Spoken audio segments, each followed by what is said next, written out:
Okay, now I just want to deal with ancient Babylonia for a second. I want to quote one of the Ethiopians of the Kushite Empire one time. The foundations of Chaldea were laid as early as those of Egypt. In fact, they were the sister colonies of a parent state. The earliest civilized inhabitants were Sumerians. 500 BC, the land was full of city-states. The Sanskrit books of India called Chaldea one of the divisions of Kusha the first organized government of the world. The seven Dweepas, as just mentioned, were seven divisions of the earth, which is mentioned in the Vishnu Purana. And the Puranas are just the ancient records of East India, the Sanskrit records written in Sanskrit, and that's their stories about their deities and whatever have you. But the seven Dweepas, just to name them all, were Jambu Dweepa, Plaksha Dweepa, Kusha Dweepa, which was Ethiopia, Krancha Dweepa, Shaka Dweepa, and Pushkara Dweepa. Of these, Ethiopia was Kusha Dweepa, of which Chaldea was understood to be a part of. Okay?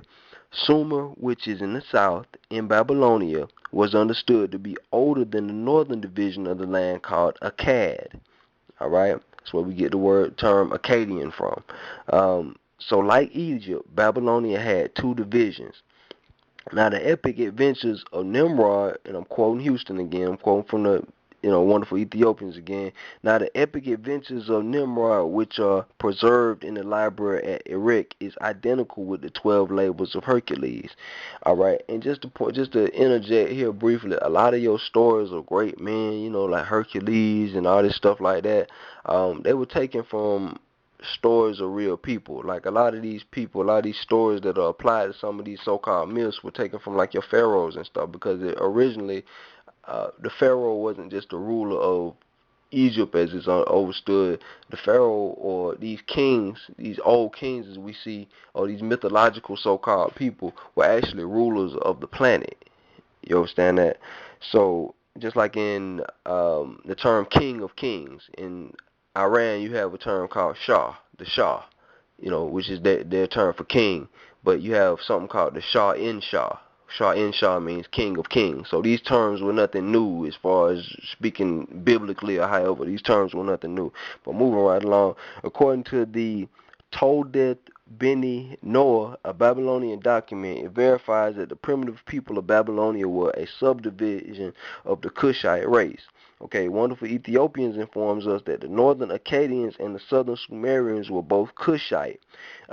The finds of recent exploration in Mesopotamian Valley revealed that these ancient inhabitants were black with the cranial formation of Ethiopians. Imagine that. All right. So just hypothetically speaking, and we kind of trying to pull away from this, the biblical mythology thing, but just hypothetically speaking, there's no proof now that Abraham ever existed or is a real person or none of that. But just hypothetically speaking, just like we spoke about in the Blackpages Part 1, Volume 1, that Abraham was a Chaldean. If Abraham was a Chaldean, that would render him a black man, based on for these facts that we uncovering right here. But we gonna move on with this. And does anybody remember the movie The Scorpion King, where The Rock plays the Scorpion King, who in the movie is an Akkadian?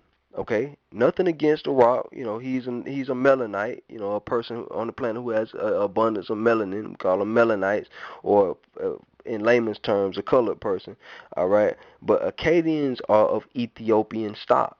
Okay, a lot of the times when you see these movies portraying these ancient, events and stuff like that, these ancient battles and stuff, and they got all these light people, that look like the people in the Middle East today. Psych. They ain't look like that back in the day. Way back when, these people were dark. These people were much darker. All right. Just like the Mummy and all the light skinned actors, I Am Hotep was a short blue black African. Not how he's portrayed in the movie. So they haven't told. That's why I was saying in the earlier volumes of the Blackpages that the mummy, I'm speaking specifically for the two volumes. The Mummy 1 and the Mummy 2 are very historically inaccurate. A lot of the people that they have in the Mummy, they didn't even live during the same period of time. Okay, Imhotep and Nefertari, they never met each other because they didn't live at the same period in time. But that's a whole nother story. That's a whole nother lecture in itself. Yeah, maybe we're gonna have a Blackpages movie night or something. I don't know. But moving right along.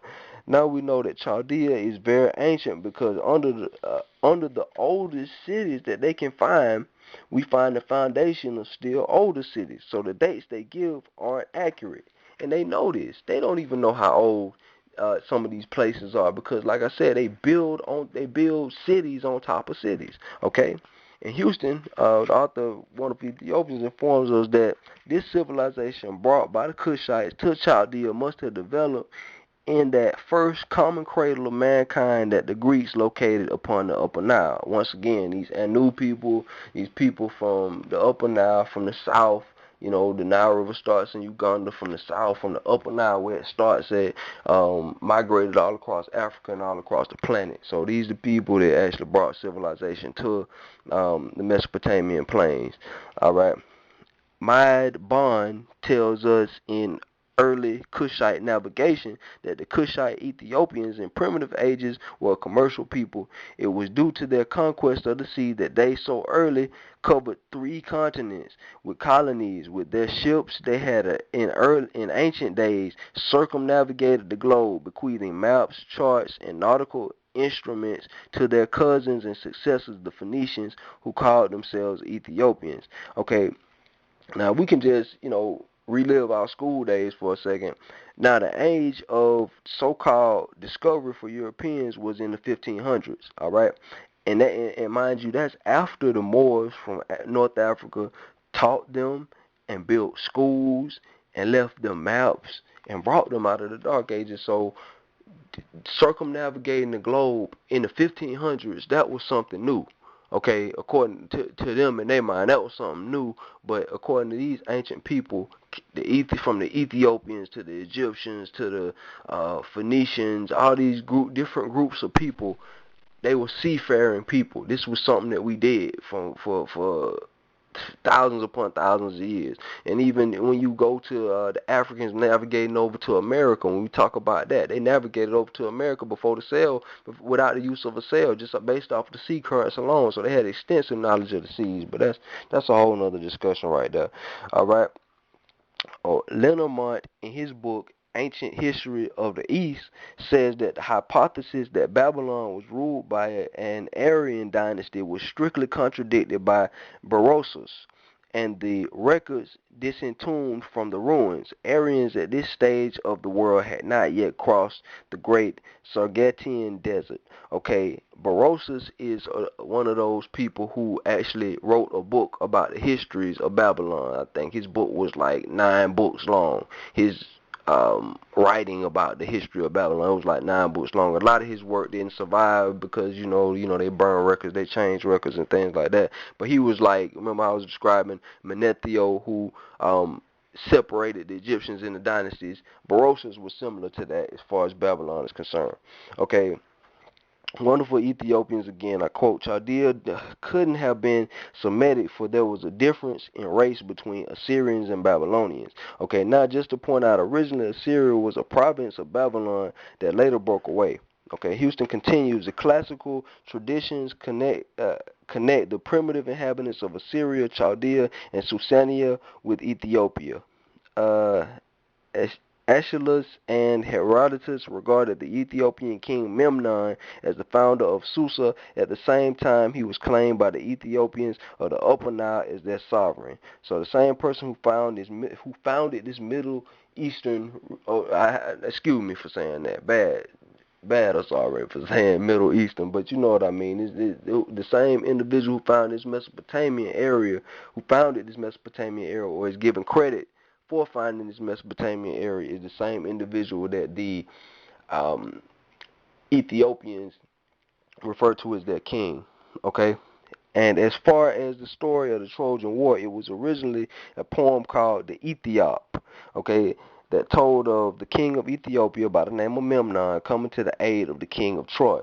All right, and this Memnon, according to the poem, was equal to Achilles in battle. Anybody who's seen the movie Troy, Achilles, according to the way the story is being told, Achilles can really get down. So, Even one of the appellations of Zeus, according to the wonderful Ethiopians, according to Drusilla Dungy Houston, was Ethiops. Okay, that was one of the appellations of Zeus. Zeus was Ethiops, okay, and Ethiops is just a whole nother derivative of Ethiopian. We know how they arrive at that. Okay, she goes on to say, similar to Arabia, Babylonian tablets tell of an original race of black men called Admi, the Adites of the Kushite Arabian traditions. All right, just to point this out, the author of Prehistoric Nations, he breaks it down. The way he breaks it down is that he talks about how the civilization of Arabia migrated into the area of Chaldea and basically shared their civilization with them. So that's, his thesis as far as how they arrived at their civilization. I'm not co-signing on that or anything like that. I'm just presenting this information just, so you can do further research or whatever the case may be. I'm just presenting that, but regardless of how we slice it, we know that they were Kushite people. All right. Now, a quote from Aristotle, who, like Plato and Socrates, studied in Egypt. All right, he said, and I quote, "The human race lies under infinite obligation to the genius and industry of the early ages." Okay, when Aristotle is talking about the early ages, right? Because you have to remember, because the Greeks were a young group of people, they didn't respect the Greeks back. They were not respected. They were more so students, still learning or whatever. They were ignorant of a lot of the information, just like how we explored that fact in earlier volumes of this same lecture or whatever. So when he's talking about the earlier ages, he's talking about the Ethiopians, the Egyptians, groups of people that had been here for long expanses of time. All right. Now, to talk a little about Babylon, to give an indication of the type of society that they had, pretty much that society very much similar to ours. And, you call a lot of, the rosters, everybody call America Babylon and everything like that. But they had a standard work called The Illumination of Bel that was 72 books long, and it dealt with astronomy. Is currently preserved in the British Museum. Babylonians were merchants who had vast connections with outside of Babylon, overseas across their whole vast land. Okay, they had a judicial system. In fact, judges couldn't take bribes. They had that whole little setup. They had prisons in every town. They had a postal system, including a partial post branch. They had a Federal Reserve Bank as well as subsidiary banks. Bankers loaned money just like they do here, and with the borrower's freedom as the collateral. So basically, if you didn't pay up, you were sold into slavery. So, you got to get it how you live, as they say. Hydraulic machinery was used to water the hanging gardens of Babel. They possessed telescopes as well as microscopes, because it's acknowledged that some of their metallurgy, some of their work that they did as far as, the fineness of some of their sculptures and things of that nature, you would have to use a microscope to do it as well. But it's understood that they possess technology as far as microscopes and telescopes. Telescopes, for one reason, because they were astronomers. Okay, their tablets prove zoological, botanical, and geological evidence.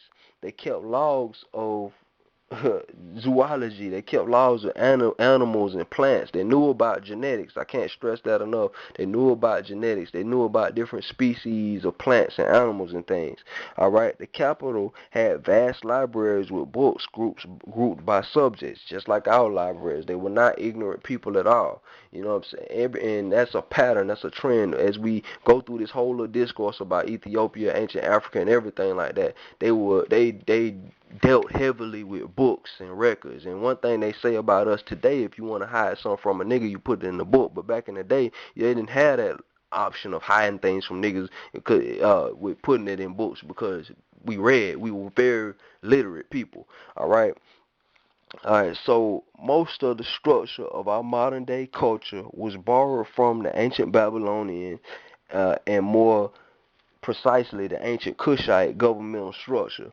There isn't much as far as government and social structure of today that our ancient ancestors did not have in those times. And I just wanted to touch on Babylon just for a second, because we have, in future volumes of the Black Pages, we will go into more details as far as certain stories, as far as deities or whatever the case may be. If we happen to touch on things of that nature, we want to have a firm foundation to understand that these were Nubian people, these were Ethiopian people. So basically, as far as our whole journey thus far, we've seen all of your significant civilizations of the ancient times were Kushite, or they had the seed of civilization planted by the Kushites. As Dr. Malachi York informs us that we were not civilized, we were the civilizers of the whole planet. So all these ancient civilizations or whatever, they were Kushite, or they had Kushite influence in them, and they hailed to an even older, more ancient society, ancient to them, and they're ancient to us, but ancient to them, which was that Ethiopian influence. So we just wanted to touch on Babylon real quick on that, and we're going to be moving forward.